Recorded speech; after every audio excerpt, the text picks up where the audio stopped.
महफिल लाइव चल रही है। अच्छा हाँ तो अच्छी बात है। ओ भाई डर उनको हो जो चोर हो। वाह वाह वाह, क्या बात है, क्या कहने।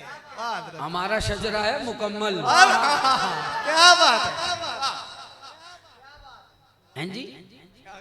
वो बंदा मुझे बोल रहा है गुलाम मुस्तफा साहब आजकल आप हर महफिल में अमीर माविया पाक का जिक्र कर रहे हैं। मैंने कहा तो क्या हुआ, साहबी हैं। क्या कहने। तो बोलने लगा आज की महफिल जो है ना वो मेरे पीर साहब का उर्स है, तो ये 2 मनकबतें ये आपको पढ़नी है। मैंने कहा अच्छा अगर ना पढ़ूं तो? बोला उर्स ही उनका है। मैंने कहा यार हमाल हई हो गई। बोला क्या? मैंने कहा तुम्हारे पीर साहब की मनकबत हो सकती है?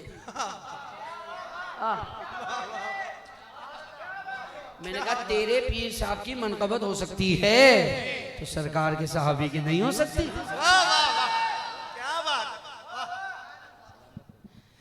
मेरे मुआविया पे नसबो सितम करो, मेरे मुआविया पे नसबो सितम करो, बेशक मुआविया गया, बेशक मुआविया है वफादार सहाबा, आ गए मैदान वफादार सहाबा, आ गए मैदान